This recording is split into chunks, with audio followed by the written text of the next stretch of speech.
Estamos aqui para falar de um dos filmes que tem uma das melhores aberturas de um filme de super-herói, com o Noturno tacando terror na Casa Branca,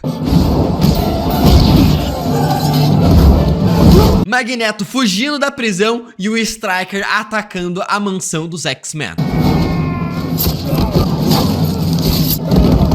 E a gente não pode esquecer um final extremamente impactante, que por mais que na época quando esse filme foi lançado tinha poucos filmes de super-heróis na época, esse aqui já teve a coragem de fazer algo que poucos filmes até hoje tiveram coragem, de matar um dos seus personagens principais no final desse filme. Sim, estamos aqui para falar de X-Men 2, que foi lançado em 2003. E se o primeiro filme já foi um marco na história ali nos anos 2000, para lançar os super-heróis de vez no cinema, com Homem-Aranha, Quarteto Fantástico, Blade, o universo Marvel só surgiu por causa desses filmes. Esse filme pega o hype que estava na época e começou a trabalhar e aprofundar muito mais neste universo. Podemos dizer assim que foi o primeiro universo de super-heróis a ser construído nessa época, já que é uma primeira sequência ali dessa nova manada de filmes de super-heróis. Esse aqui é o quarto vídeo da nossa série de vídeos aqui para acompanhar, reassistir, relembrar e analisar todos os filmes da saga dos X-Men que foram lançados nos cinemas. Sim, estamos falando aqui de 13 filmes, ou seja, 13 vídeos aqui no canal, com um vídeo por semana, um filme por semana, até o lançamento de Deadpool 3 Wolverine, pra gente tá tudo com essa história fresquinha na nossa cabeça, porque Deadpool 3 Wolverine meio que vai ser um remember, uma relembrança, uma dedicatória para todo este universo. Oi, fofucho. Eu preciso que você venha comigo agora. Então levanta e vambora, vamos? E não esquece de se inscrever nesse canal para não perder o próximo vídeo que vai sair aqui semana que vem. Quer dizer, essa semana teremos dois, né? Já teve aí o vídeo de terça-feira com X-Men 1 e agora estamos aqui para falar de X-Men 2 e semana que vem vamos falar de X-Men 3. Então se inscreve. E falar nisso, esse aqui já é o nosso quarto vídeo dessa nossa série, dessa nossa saga dos X-Men aqui no canal. Se você não viu os outros, já falamos de X-Men na Primeira Classe, Wolverine Origins e de X-Men 1, o filme. E você pode estranhar um pouco essa ordem de filmes que a gente tá fazendo, mas não, essa aqui, cara, é uma ordem cronológica da história que se passa dentro deste universo. Isso porque vai acabar sendo meio que rebutado por causa de uma viagem no tempo mais pra frente, e dessa forma aqui é muito mais fácil de compreender os filmes e esse universo que a gente sabe é bem bagunçado. Oi, sou eu. Não esquenta não. Só tô consertando a linha do tempo. E agora chegamos em X-Men 2, que foi lançado em 2003, super aclamado, com uma ótima recepção, tanto da crítica quanto pelo público. E cara, eu reassistindo esse filme aqui, hoje, a gente consegue ver que manteve a qualidade. Se você for comparar com os filmes atualmente, meu, isso aqui dá um pau em muito filme que a gente tá recebendo por aí ultimamente, e a qualidade continuou lá em cima. Isso tudo eu acredito porque a história, o roteiro é o principal fator que faz esse filme aqui ser muito bom. É professor de que matéria, Sr. Logan? Arte. Então, se X-Men Primeira Classe se passa em 1962 e Wolverine Origins se passa em 1979, X-Men 1 acabou se passando em 2005. Eu falo essas datas tudo nos outros vídeos aqui no canal. Agora chegamos em X-Men 2, que é basicamente a continuação exata, no dia seguinte após o final de X-Men 1. Ou seja, a data ali a gente pode até dar aquela forçada e dizer que esse filme se passa nos anos de 2006, dentro deste universo. E assim como o primeiro filme dessa trilogia aí, né, que lançou esse filme dos X-Men, a abertura da Fox deixa ali o X ser a última letra a ser apagada, fazendo referência aos X-Men. E o filme começa igual ao primeiro. Bom, eles viram que o primeiro deu certo, deu uma ótima crítica e a audiência gostou pra caramba. Eles basicamente repetiram a mesma ordem aqui no começo desse segundo filme também, com o professor Xavier narrando. Só que dessa vez ele está narrando, falando que os mutantes, desde quando foram descobertos, foram sempre tratados com medo e terror. Foram tratados com medo, desconfiança E muitas vezes com ódio. É interessante que nessa frase aqui, nessa introdução, ele pergunta se na verdade os mutantes é uma outra raça completamente diferente, se eles são o passo seguinte da evolução dos humanos normais. Seriam os mutantes o próximo elo na cadeia evolucionária? Ou simplesmente uma nova espécie humana lutando para compartilhar o mundo? Isso aqui a gente já pode ir direto lá para os quadrinhos, onde é mostrado para nós que na verdade os mutantes não é uma evolução da espécie humana, mas sim uma raça completamente diferente, quando os celestiais vieram para a Terra lá no início do planeta Terra e começaram a fazer experimentos e alterações genéticas nos seres vivos que tinham no planeta Terra milhões de anos atrás. Eles criaram os Deviantes, eles criaram os Eternos e eles criaram também o Homo Superiores, os mutantes. Desde todo o tempo sempre existiu os mutantes. E aqui agora eles começam a dar esse pico de crescimento absurdo. Ou seja, uma conexão direta com aqueles celestiais gigantescos que a gente viu em Eternos. E olha, eu posso estar meio maluco, mas vocês me conhecem. Eu sou o cara da loucura das teorias e eu não posso deixar de, quando eu vejo um espaço e uma silhueta de um ser humano, cara, pra mim, esse aqui com certeza é uma referência ao Vigia da série de What If. Compartilhar o mundo nunca foi o atributo mais nobre da humanidade. E aí temos a abertura desse filme, que você pode meio que estranhar o que tá acontecendo. Mas se você for parar pra pensar, igual ao primeiro filme, faz uma referência ao todo o plot da história deste filme aqui. Primeiro a gente tá saindo do cérebro do professor Xavier, que liga diretamente a cabos. E esses cabos se ligam ao cérebro, indo até o local do cérebro da mansão dos X-Men. X-Men 2.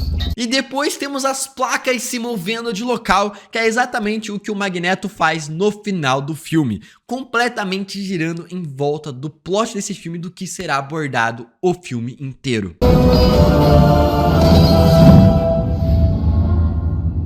Então o filme começa com a gente acompanhando o ponto de vista do Noturno, Kurt Wagner, meio que ali numa excursão em um tour pela Casa Branca, disfarçado de um casacão gigante, um chapéu enorme, óculos escuros e uma maquiagem para esconder a sua pele azul, tentando se disfarçar entre os humanos. Só queria dizer e me perguntar como que ele entrou ali sem ninguém ver ele, já que ele tá completamente suspeito. Ele é o Noturno, minha gente. Pois é. Então o Noturno começa a utilizar os seus poderes e a gente só fica escutando um barulho. Bamf, bamf, bamf. Bamf, bamf. Pra todo lado e a gente não vê o que tá acontecendo. Esse aqui, cara, é uma referência aos quadrinhos, já que nos quadrinhos mostrava quando o Wolverine faz as suas garras, faz slicks e ele faz bamf. Isso aqui é completamente uma referência aos quadrinhos. Slicks, sticks. Sei lá como é que fala. E aí que a gente tem uma das melhores aberturas de um filme de super-herói, cara. Simplesmente um Noturno começando a se teleportar e batendo em diversos guardinhas da Casa Branca. E temos aqui o efeito do teletransporte do Mercúrio. E mesmo na época, em 2003, minha gente, tá aí com uma qualidade absurda, cara. É muito legal que fica essa fumaça, e essa fumaça, na verdade, é a atmosfera do inferno. Sim, uma das dimensões do inferno, o enxofre. Noturno é descendente ali de Azazel, meio que o líder da dimensão do enxofre, uma das dimensões do inferno. E quando ele se teleporta, ele utiliza essa dimensão para acontecer o seu teleporte. Por isso que fica essa fumaça roxa. Essa fumaça roxa não é resquícios do Noturno. Na verdade, é um pouco da atmosfera do enxofre. Fica bem fedido sempre que ele usa o seu poder, podemos dizer assim. Então não dá pra saber se aqui nessa adaptação o Noturno de fato é filho da Mística com Azazel, igual é nos quadrinhos, embora ultimamente ele foi dito que ele é filho da Mística com uma outra heroína, com a Sina. Então fica aí essa parada meio nebulosa, não é trabalhada nesse filme, então podemos meio que ignorar esse fato. Pois é. O mais interessante é que a abertura desse filme já foi premeditada lá no primeiro filme, quando temos o senador Kelly falando que um mutante poderia invadir a Casa Branca. Pois é, invadiu. Uma garota em Illinois que pode atravessar paredes e vai impedi-la de entrar em um cofre de banco. Ou na Casa Branca. A cena termina com o Noturno levando um tiro prestes a matar o presidente, mas essa aqui sempre foi a missão, cara, dele. E tava sendo controlado quando a gente acaba assistindo esse filme inteiro, mas vou deixar isso aqui, né, esse plot um pouquinho mais pra frente do vídeo. Ele acaba terminando ali e deixando uma mensagem numa faca estampada do lado da cabeça do presidente. Liberdade para os mutantes agora. Em seguida, vamos para o Wolverine, visitando o local industrial da Alkali Lake. Meio que quando ele saiu no final do primeiro filme, ele tentou descobrir a sua origem e foi até esse local. Ele chega lá, dá uma cheiradinha e vai embora, não encontra nada. A parada é que ele nem sequer resolveu procurar muito, pô, o cara dá maior trabalho pra viajar até lá e não vai realmente vasculhar a parada. Pois é, mal ele sabia que era a represa o local da onde ele surgiu. Mas ele não tinha como saber, né? Em seguida, temos a Tempestade no museu, falando sobre os Neandertais ali para os seus estudantes mutantes. Dizendo que a evolução da raça humana pôde se desenvolver muito mais rápido com uma fusão de duas raças, chegando no que os humanos são hoje. Sugerem que essas duas espécies possam ter cruzado, evoluindo até os humanos modernos. Meio que fazer uma analogia ali com os mutantes e os humanos atuais, como se, tipo, olha, talvez os mutantes realmente sejam um passo para a próxima evolução dos humanos. E também mostrando que as duas raças conseguem se beneficiar convivendo juntas. Aqui não. Uma criança aqui encara um dente de sabre, fazendo referência ao vilão irmão do Wolverine, que nesse filme aqui não acabou aparecendo novamente, por mais que não tenha morrido no primeiro filme. Então vamos para a Jean Grey, que começa a ter alguns problemas ali com os seus poderes desde o final do primeiro filme, porque a Fênix começou a se despertar dentro dela. Os poderes da Jean Grey saem do controle e é interessante que ela começa a escutar os pensamentos das pessoas, cara. Mas não só isso, os poderes da Fênix começam meio que dar um poder de prever o futuro para a Jean Grey, já que ela começa a escutar algumas frases que a gente vai escutar ao decorrer do filme, como "To the shelter" é uma frase que o guarda da Casa Branca acaba dizendo no começo do filme. To the shelter, to the shelter, to the shelter, to the shelter, to the shelter, to the shelter. Ela também escuta o não, o grito de "no", que é o grito do Wolverine mais pra frente na invasão da mansão dos Xavier. E também "They are gonna kill him" é o grito da vampira, que acaba dizendo lá dentro da represa. They're gonna kill him, they're gonna kill him, they're gonna kill him, they're gonna kill him, they're gonna kill him, they're gonna kill him. Mostra aqui que os poderes da Fênix realmente conseguem prever o futuro, cara. Completamente insano. Eu não queria dizer, mas desde a luta com o Magneto na Estátua da Liberdade, está diferente. E é interessante como o diretor aqui, e o filme e o roteiro, mostra pra gente que eles começam a dar pistas do que vai acontecer pra nós. No primeiro filme, era justamente as lousas de estudos que estavam nas salas de aula, mostrando o plot do final do filme e a missão que o Magneto queria fazer. Aqui ele dá esse mesmo gostinho do que vai acontecer no futuro, só que através do som dentro da cabeça da Jean Grey. Eu sinto que alguma coisa terrível vai acontecer. Em seguida temos a vampira, o Bob e o Pyro, que estão ali na praça de alimentação. E temos dois maluquinhos ali querendo que o Pyro empreste o seu isqueiro para eles conseguirem fumar um cigarro no museu. Pois é, mal eles sabem que tá ali na parede, embaixo da TV, que é proibido fumar. O Pyro, pra aproveitar a situação ali, fica tirando sarro com os dois moleques. A gente até vê um deles olhando os peitos da vampira. O outro rouba o isqueiro do Pyro e arranja uma completa confusão. Mas antes disso, temos ali um erro de continuidade, cara. Uma cena, o Pyro tá com o isqueiro voltado pro lado de fora e depois, quando troca a câmera, tá voltado pro lado de dentro. Um erro de continuidade super rapidinho. Mas ninguém percebe, até porque a cena é super irada. O Pyro faz o cigarro do cara explodir e simplesmente o Bob ali congela o cara pra apagar ali um pouco do fogo. E todo mundo fica congelado do nada. Todo mundo para e congela. A vampira tem a incrível ideia de perguntar o que o Bob acabou fazendo. Pô, o cara congela as pessoas. Ele não literalmente paralisa diversas pessoas sem o gelo. Bob, o que você fez? Não fui eu que fiz isso. Uma pergunta meio boba, até porque ela sabe que o próprio diretor da escola tem meio que esse tipo de poder, né? Na próxima vez que quiser se mostrar, Não faça. E então temos a TV que começa a dar uma notícia, que a Casa Branca começou a ser atacada por mutantes. Detalhe no plural, eles acreditavam que tinham mais de um mutante só, cara. Até porque o Noturno fica teleportando. Muito legal esse detalhe. Vários invasores. E aqui temos essa cena muito da hora, né? Todo mundo parado ali, congelado. E meio que isso aqui talvez possa ter ditado uma grande trending que surgiu na internet anos atrás, que era o Mannequin Challenge. Os X-Men vão embora do museu e tudo volta ao normal. E vamos pra mansão dos X-Men com o Ciclope acreditando que o ataque à Casa Branca na verdade foi orquestrado pelo Magneto. Na minha opinião, o Magneto está por trás disso. O Xavier já acha um pouco difícil, porque o Magneto está preso e acredita que os humanos vão começar a sentir muito mais medo dos mutantes. Mesmo que Eric pudesse arquitetar qualquer plano na prisão, para ele seria ilógico. Isso que é comentado desde lá do primeiro filme. E é claro, você sabe como o governo vai reagir? Vão reinstaurar o ato de registro. Prender todo e qualquer mutante no país. Então Xavier fala que está tentando encontrar um mutante que acabou fazendo isso, mas que é difícil de localizá-lo, justamente porque ele fica se teleportando sem parar. Estou usando o cérebro para rastreá-lo. A movimentação está inexplicavelmente aleatória. Em seguida, temos o Stryker aparecendo na Casa Branca conversando com o presidente. Detalhe, esse aqui é o mesmo cara que colocou o Adamantium dentro do corpo do Wolverine, que fez toda a parada do Projeto X, que a gente já falou e comentou aqui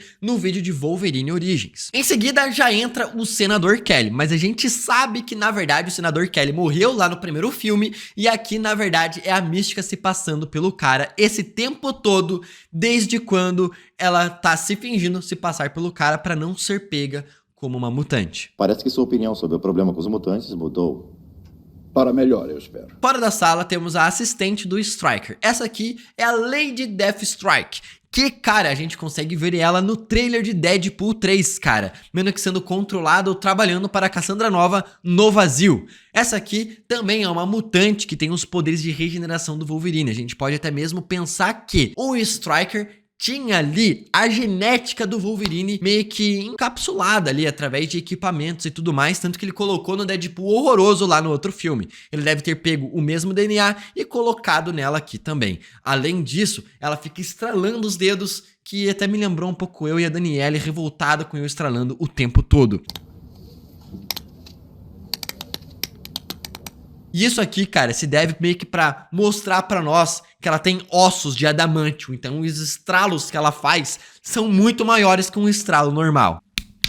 Que agonia, mano. O Stryker fala que a mansão do Xavier, na verdade, não é uma escola, mas sim um campo de treinamento mutante, cara. Um centro de treinamento mutante. Isso porque ele conseguiu essas informações torturando o Magneto que estava preso. Até porque ele tinha acesso, já que foi ele quem acabou criando a prisão de plástico do Magneto. Magneto, tem. Desenvolvemos a tecnologia que construiu a prisão plástica dele. Ele convence o presidente justamente mostrando uma foto ali do jato dos X-Men saindo do meio da quadra de basquete. E o presidente meio que permite o cara invadir o local lá e fazer o que ele quiser, contanto que nenhuma criança morra. Mal ele sabe que o cara quer matar simplesmente todos os mutantes do planeta. A última coisa que queremos ver é o corpo de uma criança mutante na TV. Depois a Mística, se passando por Senador Kelly, vai perguntar pro Stryker como é que ele tem acesso ao Magneto e se ela poderia encontrar o Magneto. A prisão de Eric Lancher. Gostaria de marcar uma visita, se possível. O Stryker fala que ele não vai permitir o acesso a ela e ele fala que ele é um soldado desde o Vietnã. Eu comandava operações especiais na selva do Vietnã enquanto você ainda mamava no peito da sua mãe em Woodstock, Kelly. Lembrando aqui, cara, em X-Men Apocalipse, mostra a Mística lutando contra o Stryker, cara, na guerra do Vietnã. Então essa aqui não é a primeira vez que eles acabam se encontrando. Tá certo que X-Men Apocalipse se passa em uma outra realidade alterada por causa da viagem no tempo, mas mesmo assim a referência fica aí. Depois temos a Mística e o Bob se flertando, querendo se beijar, mas não pode. E temos ali simplesmente o próprio Colossus fazendo um desenho à mão, zoando os dois por não conseguirem se beijar. Detalhe que o Colossus apareceu no primeiro filme super rapidinho, fazendo um desenho ali também da mansão dos X-Men. Vampira sai correndo porque o Wolverine chega. E o Bob vai lá cumprimentar o cara se passando por namorado dela. Esse é o Bob. Eu sou o namorado dela. Eu sou o Homem de Gelo. E o cara chega lá todo marrentão e é simplesmente destruído pelo Wolverine com apenas uma frase. Ele deixa o cara simplesmente sem chão, mano. Namorado? Mas como é que vocês? A gente ainda tá vendo isso. Vamos fazer a piada? Ele derreteu o Homem de Gelo. Caralho, eu sou um merda, meu irmão. Depois disso, né, chega a Jean Grey e começa a paquerar o Wolverine, irmão. Oi, Logan. Vai estar aqui quando voltarmos? Ou vai sair por aí de novo? Ela dá aquela paquerada nervosa até o Ciclope chegar. Pois é. Eu posso ter uma boa desculpa para ficar aqui também. Ai, aí você vai falar, não, Gabriel, ela não tava paquerando não. Cara, mais pra frente no filme ela confirma que ela paquera o Wolverine. Só que ela nunca fica com o bad boy. Uma safada mesmo. As garotas flertam com os cafajestes, mas é com o bonzinho que se casa. O Ciclope é cornudo e todo mundo sabe. Até ela. O Ciclope fica ali vendo a sua namorada paquerar o cara, ela sai, vai embora e é isso. Tchau. Tchau. Depois disso, corta para a visão do Magneto, preso na sua prisão de plástico, lendo um livro sobre o Rei Arthur. Na roupa do Magneto está ali o número 0001, meio que como até ali ele fosse marcado por uma numeração, e quando a gente lembra ali a origem desse personagem, que viveu nos campos de concentração dos nazistas e os judeus eram marcados por números, cara, é bem pesado. O Stryker chega ali na prisão, desliga todas as câmeras e bota um soro da verdade, que na verdade ele retira do crânio do seu filho, cara, e ele consegue ali tirar todas as informações do Magneto desta forma. E a máquina chamada cérebro. Nisso, o Wolverine vai visitar o Xavier dentro do cérebro da mansão dos X-Men. E ele chega ali fumando. E, cara, o professor Xavier dá uma direta ali no Wolverine que realmente mete muito medo, cara. Continue fumando aqui e você vai passar o resto de sua vida acreditando ser uma menininha de 6 anos de idade. Tipo, mano, meio pesado. Me faria trancinhas em você.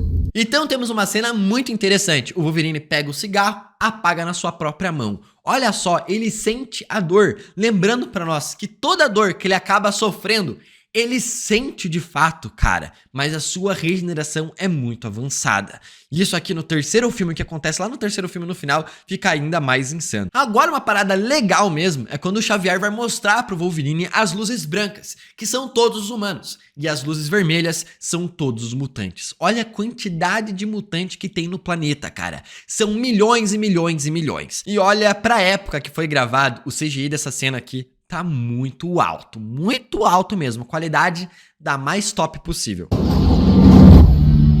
Essas luzes representam cada pessoa viva no planeta. Outro detalhe nessa cena aqui, que é mais insano ainda do que o próprio CGI dessa cena, é mostrar pra nós como o Xavier é poderoso. Ele consegue se conectar com todos os mutantes e todos os humanos de uma vez só. Um simples pensamento dele poderia matar todos, cara. Como esse cara é poderoso e tem uma índole muito boa pra nunca ultrapassar o limite. Nessa conversa, o Xavier sai com o Ciclope pra visitar o Magneto. Fox e eu vamos visitar um velho amigo. A Jean Grey e a Tempestade vão tentar encontrar o Noturno.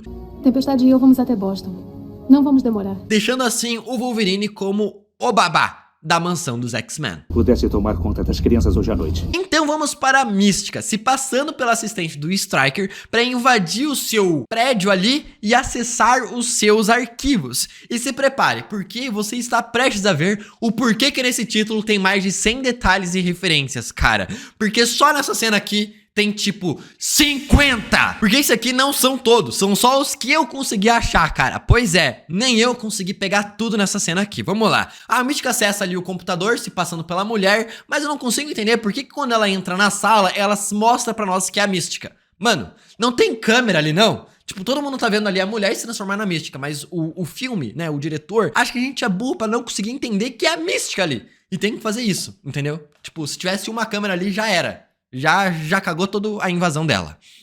Mas relevamos porque esse aqui é um filme. Então vamos lá, ela acessa os arquivos e abre ali vários nomes. Vamos lá. Primeiro nome, John Alecardin, que é o Pyro. Amara Aquila, que é a Magna. Alison Blair, a Dazzler. Sally Blevins, Skids. Elizabeth Braddock, Psylocke. Maria Calasantos, a Feral. Cassidy, que é o Banshee e a Siren. A Lyra Shaney, poder de teletransporte. Victor Creed, o Dente de Sabre. Roberto da Costa, o Mancha Solar. Lorda Dane, Polaris. Bob, o Homem de Gelo. Fred Dukes, o Blob de X-Men Origins. Angela Espinosa, a Skin. Skyler Gibney, a Selvagem. Kutcher, que é Nobal de Novos Mutantes. Kinuichi Uhara, Charada, de Wolverine Imortal, Garrison Kane, o Arma X, Remy LeBeau, o Gambit, Eric Lanchard, o Magneto, James Madrox, o Homem Múltiplo, Sean Coy Hamahan, Karma, Maximoff, a Wanda e o Pietro, Kevin McTaggart, o Proteus, Danielle Moonstar, Miragem, Ororo Monroe, Tempestade. Achou que acabou? Não, porque aí ela vai olhar a outra tela do computador gamer, cara. E aí, mais detalhes em diversas pastas. Vamos lá, respira. 1, 2, 3 e vamos. Flank Richards, filho do Senhor Fantástico, o Cérebro, Iamuir, Omega Red, os Morlocks, mutantes que vivem embaixo do subterrâneo, Danger Room, a sala de treinamento dos X-Men, o Forge, que é um mutante do futuro. Como é que ele tem acesso a isso? Irmandade do Magneto, a Arma X, o projeto do Wolverine, a pasta Tolerância Zero, do Bastio que a gente viu em X-Men 97, Trask, o criador dos Sentinelas, Blackbird, o jato dos X-Men. Pausa, deixa eu tomar uma água aqui. Continuamos. Ruth Baster Sepra, a Sabra de Capitão América 4. Cecília Reis, a mutante médica que aparece no filme Novos Mutantes. Everett Thomas, a Sync. Nicole e Claudette St. Cruz, as Gêmeas Mutantes. Kurt Wagner, Noturno. Raven Dahamor, a Mística. Vanessa Carlo, a Copcat, a Vanessa de Deadpool. Wade Wilson, o Deadpool. Scott Summers, Ciclope. Yukiro Oyoma, Lady Life Striker. Tom Cassidy, o Black Tom Cassidy. Sim, aquele cara que é o Black Tom Cassidy que não é negro, que aparece em Deadpool 2. Você matou o Black Tom, seu racista filho da puta! Dr. Nathaniel Access, o Senhor Sinistro. Ilina Rasputin, Magic. Catherine Pride, a Kitty Pryde. E depois dessa enxurrada de referências e easter eggs, a gente acaba descobrindo que a Mística descobre que o Stryker quer, na verdade, recriar um cérebro pra si mesmo. E é por isso que ele quer invadir a mansão dos X-Men pra pegar o Professor Xavier pra conseguir matar todos os mutantes. É essa a missão do cara no filme. E óbvio que na hora de ir embora, ela se disfarça de faxineiro. E tipo assim, na moral, topíssimo o disfarce dela. Estou tirando lá a basura. Lixo. A Tempestade e a Jean chegam na igreja que o Noturno está se escondendo. Elas não estão nem um pouco afim de ter paciência e conversar com o cara e levar na boa. Não, simplesmente a Tempestade já sumona um raio, um relâmpago e acerta o cara. É tipo assim, vamos conversar? Não, pum, um tapa na cara. A gente vai conversar.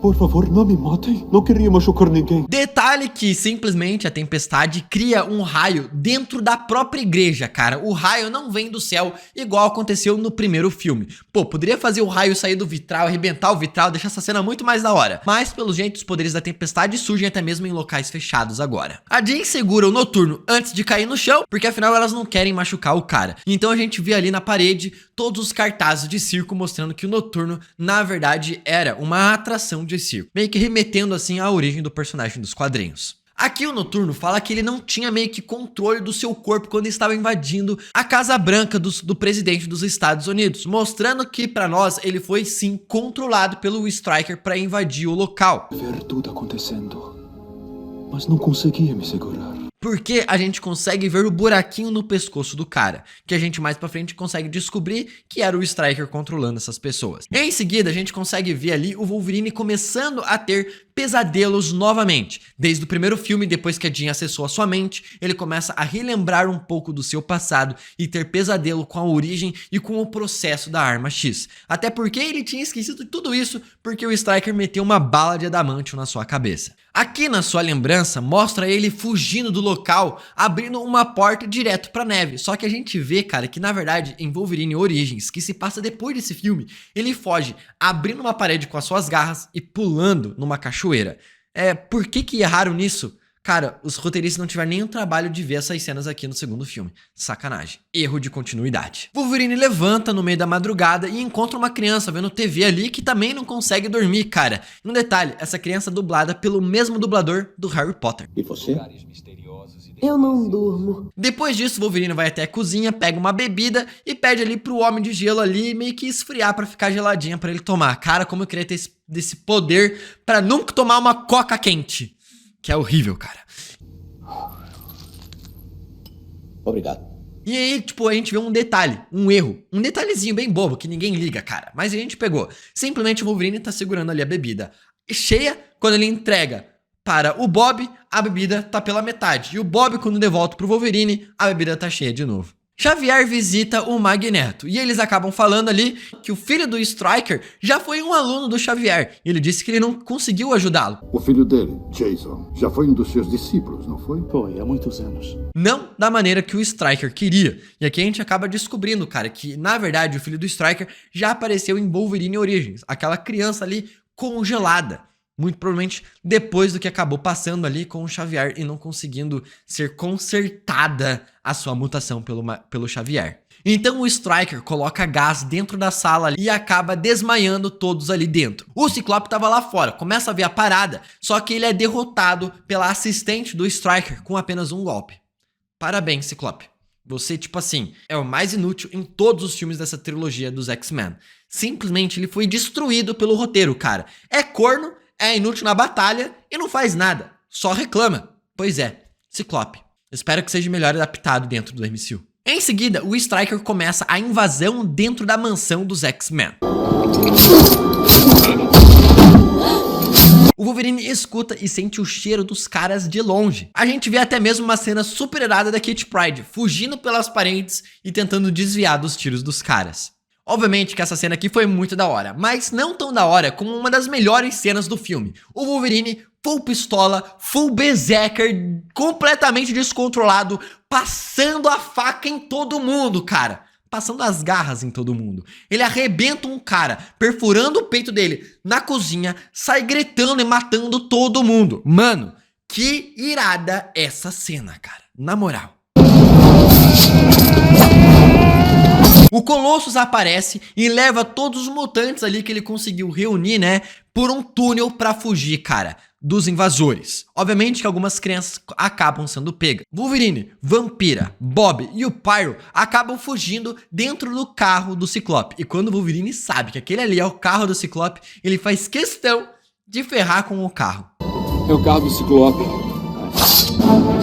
E a gente pode dizer que o Ciclope tem bom gosto musical? Bom, você que me disse, porque o Ciclope tava escutando ali um NSYNC. Bye, bye, bye, bye, I just couldn't care for you. No mais alto nível e som. O que você tá fazendo?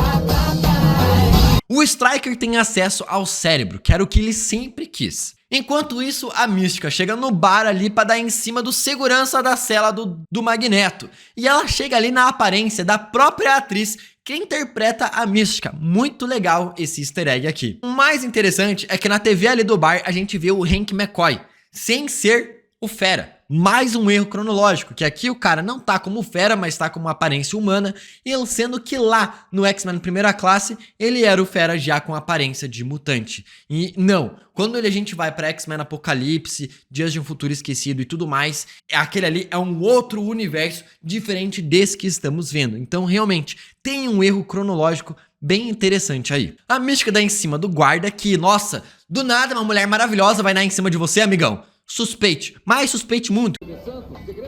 Sou a Grace. Ela chega lá, começa a acreditar que o cara vai se dar bem e no fim, enfim, um negócio que deixa ele cheio de ferro dentro do seu corpo. Depois disso, o Stryker fala pro Xavier que a mutação é um erro, é uma doença. Meio que com os discursos antigamente que a galera falava que a homossexualidade era uma doença e tinha escolas para curar, ele que levou o seu filho para curar a sua mutação. Você queria que eu curasse seu filho, mas mutação não é uma doença. É mentira! E ainda mais, ele conta a história de como seu filho matou a sua esposa, cara, projetando ilusões porque ele estava triste com os pais e ele fez os pais surtarem, a ponto da esposa dele pegar uma furadeira e na própria cabeça. Pesado. Isso daí foi muito pesado. Minha mulher, no final, pegou uma furadeira e estourou a cabeça. E é interessante que nessa cena aqui, cara, a Lady Deathstrike começa a recuperar sua consciência e vê como, como é que eu tô fazendo aqui? E o cara vai lá e bota o sorinho do controle de novo. E aí que ele conta que ele usa o fluido cerebral dentro da cabeça do próprio filho, retirado ali, pra conseguir controlar as pessoas. O fluido secretado pelo cérebro dele age como uma espécie de controle. E descobrimos o seu plano, né? Que é fazer o Xavier matar todos os mutantes através de um cérebro criado pra ele ali naquele local, através de uma ilusão criado pelo seu próprio filho. Aí você vai me perguntar, pô, mas o filho do cara não odeia o pai? Como é que ele é controlado pelo seu pai que ele tanto odeia? Detalhe que o Stryker já antigamente conseguiu controlar e manipular mentalmente o próprio Deadpool pra matar o Wolverine. Acredito que ele esteja fazendo aqui a mesma coisa com o seu próprio filho. Ativar. Wolverine chega com a galera na casa do Bob e o Bob tá lá no quarto com a vampira sozinho, ele não se aguenta e beija ela, até quase desmaiar. E aí que os pais do Bob chegam e ficam surpresos quando tem pessoas aí na casa dele. Amigos, quando vocês pararam o carro na garagem, vocês não perceberam aquele carro azul ali na frente, não? Na garagem da casa de vocês? E aí que a gente volta pra prisão do Magneto e a máquina não consegue detectar o metal dentro do corpo do cara, até porque está ali meio que no sangue, né? Então a máquina não percebe. Mas o Magneto percebe de longe. Ele até muda seu semblante, dá um sorrisinho, fica todo feliz e arranca todo o ferro do sangue do cara em uma cena completamente absurda, cara. Uma das melhores cenas desse filme. Completamente horripilante, como o cara... Uou, irmão! E aqui mostra como o cara, com apenas 3 bolinhas de ferro, de metal, o cara faz um estrago que quiser. Lembra no primeiro filme que ele para uma bala na cabeça do cara e fica girando ali? Cara, eu tinha falado, lembra? Que com apenas uma bala ele matava uma geral ali? Pois é, aqui mostra o que ele faz com 2 bolinhas. Primeiro, né, uma delas vira um disco voador do Super Choque. Muito da hora. E as outras 2 saem. Mata todo mundo, destrói todo mundo. Cara, que cena insana. Magneto é foda mesmo. Voltamos para a casa do Bob, aonde a mãe dele se arrepende e se sente culpada pelo seu filho ser mutante. A culpa é minha. E aqui temos uma das cenas que até hoje é usada bastante como uma referência. Quando foi que descobriu que era... Um mutante? E até mesmo o Pyro fala assim, não, a culpa não é sua não, mãe. Na verdade é do pai, porque dizem que tem uma pesquisa que na verdade o gene mutante vem dos homens. Olha só, descobriram que os machos são os portadores dos genes mutantes, eles passam adiante. Não se fala e menciona isso em nenhum outro filme dos X-Men dentro dos 13 filmes. Aonde que ele conseguiu essa informação? Na internet. Se é verdade ou não, não dá pra saber. Agora, se você sabe algo relacionado a isso, aos quadrinhos, fala aí embaixo nos comentários porque eu não sei. Você tentou...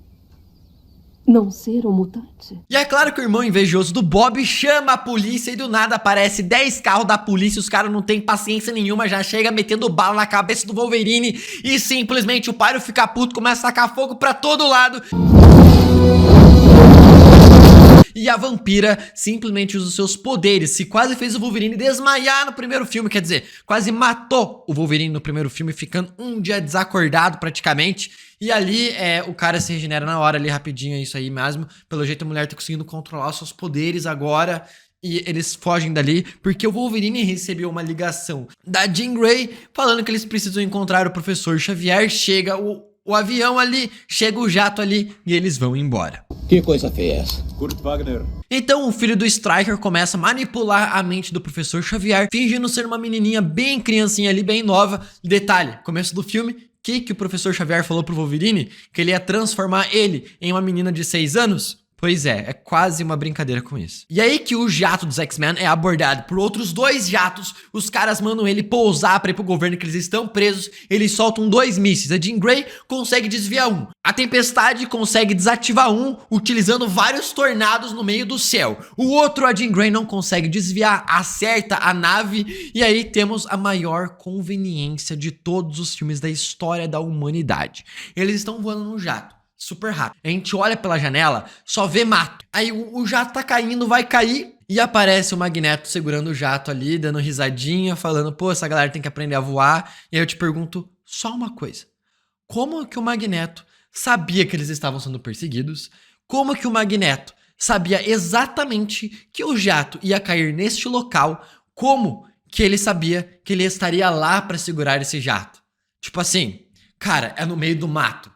No meio do nada. E o jato cai exatamente no local em que o Magneto estava. É aí que o Magneto conta para os outros X-Men que o plano do Stryker já está começando a ser elaborado, que ele sempre quis o Professor Xavier para criar o seu próprio cérebro e assim matar todos os mutantes através dos poderes do Xavier. Propósito quando invadiu a mansão de vocês. Ele queria o cérebro. Um detalhe e um erro cronológico. Aqui o Magneto cita que ele ajudou a construir o cérebro.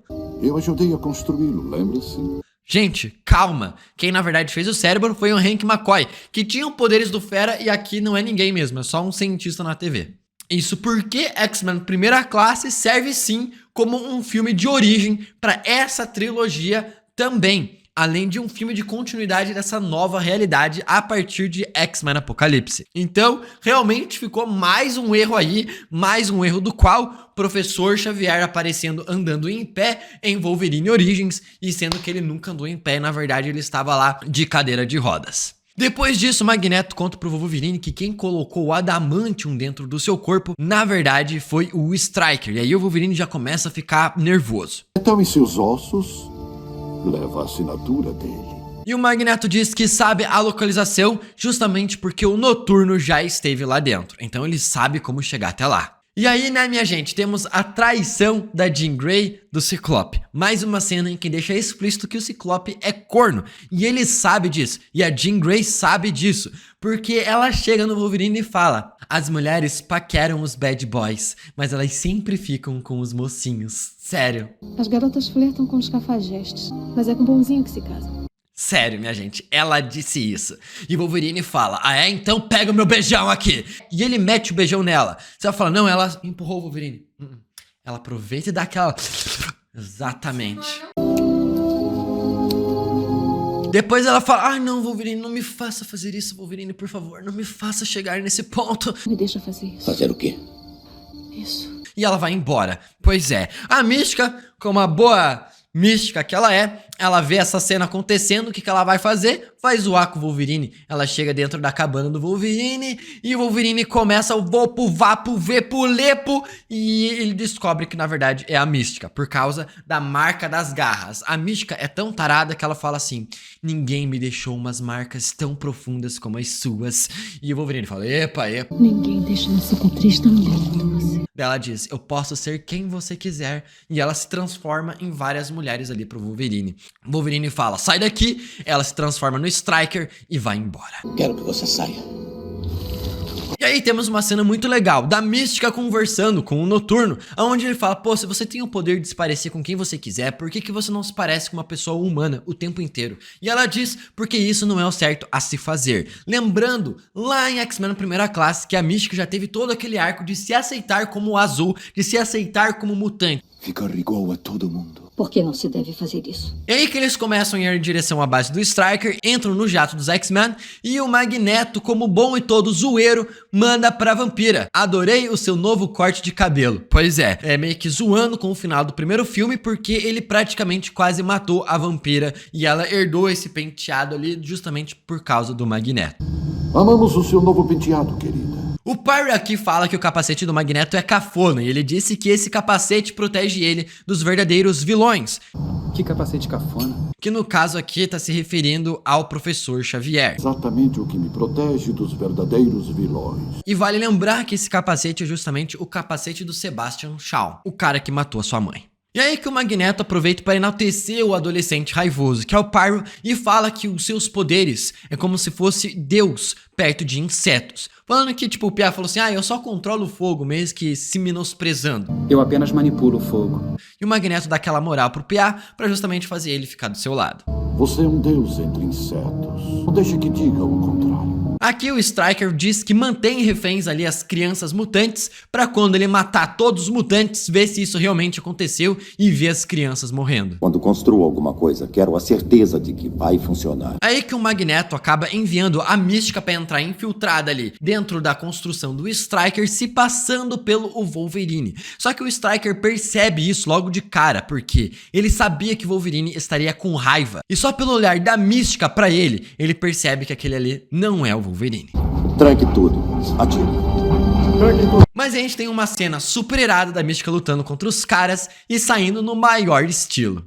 Ela se disfarça de Stryker pra enganar o cara que tava na sala de controle, nocauteia o cara e tranca a sala de controle, que tem uma porta ultra mega resistente, e eles não conseguem entrar dentro dessa sala. É aí que a Mística vai lá, abre os portões, todos os X-Men entram e o Stryker sai correndo pra mandar o seu filho começar a botar os planos dele logo em ação pra fazer o Xavier matar todos os mutantes utilizando o cérebro que ele acabou criando dentro da sua construção, dentro dessa represa. Noturno e Tempestade vão salvar as crianças que estão presas. Já a Jean Grey, Magneto e a Mística vão encontrar o Professor Xavier. E o Wolverine sai escondido ali para querer enfrentar o Stryker. Aqui temos o Ciclope sendo controlado pelo soro do controle que vem do filho do Stryker e começa a atacar tanto o Magneto, Mística e a Jean Grey. Ela fala para os dois irem adiante que ela vai lutar contra o Ciclope. E é nessa luta que ela acaba despertando mais ainda os seus poderes da Fênix, fazendo o Ciclope cair no chão, voltar à sua consciência, mas a troco disso a represa começa a se destruir. Me perdoa, eu sabia que era você, mas eu não conseguia impedir. Eu tentei, Eu te amo tanto. Wolverine encontra a sala que ele recebeu o Adamantium dentro do seu corpo, a sala do Projeto X. E a gente consegue ver ali o Adamantium borbulhando ainda em estado líquido, e a gente acaba descobrindo que na verdade se o Adamantium não continuar quente, ele endurece e nunca mais volta a ser maleável novamente. Então mostra pra gente como que o Adamantium é produzido, assim como nos quadrinhos, já que ele é uma fusão do Vibranium em mistura de outros metais. E a gente lembra que, lá em Wolverine Origins, o próprio cara acaba encontrando o Vibranium em Lagos, em uma aldeia africana, de um meteoro que caiu do céu, assim como em Pantera Negra. O Wolverine luta contra a Lady Deathstriker ali, e ele acaba derrotando ela de que forma? Essa luta é super insana, e ele termina a luta injetando Adamantium líquido dentro do corpo dela, fazendo ela chorar Adamantium. Insano. Aí que Xavier começa os seus ataques aos mutantes e todos começam a cair no chão se contorcendo de dor com um barulho completamente ensurdecedor. Isso aqui, cara, vale lembrar, é a mesma parada que utilizaram em Logan, quando o Professor Xavier começa a ter as suas crises. Detalhe que pra Mística, ela fica trocando de pele sem parar, e o Magneto não acontece nada com ele, por causa do seu capacete.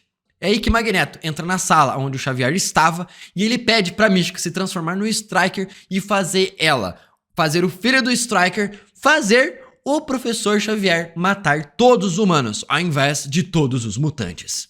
Houve uma mudança do plano. É aí que a Tempestade e o Noturno entram na sala, impedem o filho do Stryker de controlar o Xavier e tiram ele dali. Só que a represa já começa a se destruir completamente. Wolverine vai atrás do Stryker e deixa ele preso, amarrado no seu avião. Só que aí depois chega o Magneto e a Mística fugindo do local e soltam o Stryker para outro lugar, deixam ele preso ali e depois eles fogem dali com o avião do Stryker. E obviamente o Pyro vai junto. A represa começa a se destruir e eles fogem para a nave dos X-Men que estava sendo ali pilotada para o local certo através da Vampira. A represa destruída, tá vindo uma enxurrada ali de água, completamente vai acertar o jato, a Jean Grey sai e tenta levantar o jato. E detalhe, nessa cena a gente consegue ver ela impedindo o Noturno de se teleportar até ela, pra tentar salvá-la. Tipo, ele tentou fazer isso, e ela não deixou. Salva ela, vai! Ela não me deixa.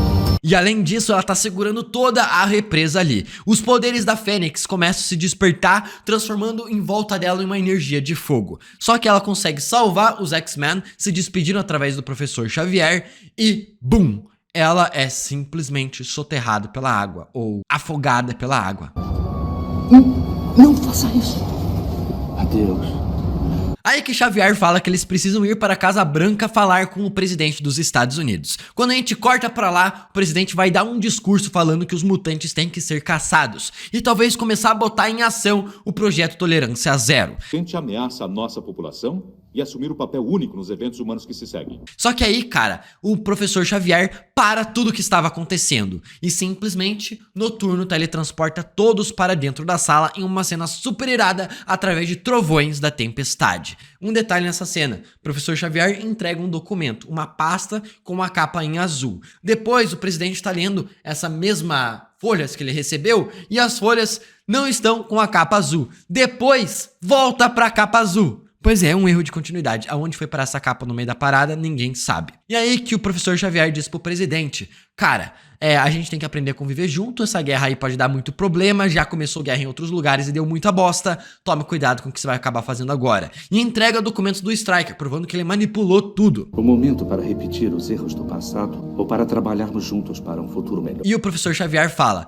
tome a decisão certa. E aí o que acontece? O filme termina com o professor Xavier sentindo que a Jean Grey está viva ainda. E a gente sabe que ela vai renascer como uma fênix no terceiro filme. E é assim que termina esse segundo filme dos X-Men. Cara, esse filme é muito bem feito, muito da hora a história, super bem trabalhado, a motivação dos personagens, como é trabalhado todo esse roteiro, muito, muito bom. Completamente atual, até mesmo hoje, até mesmo o CGI, cara. Então eu recomendo todo mundo a dar uma reassistida nesse filme, mesmo depois de já ter visto esse vídeo aqui com a gente. Não esquece de compartilhar pra todo mundo que amanhã vai ter mais vídeo aqui no canal. Até o próximo vídeo e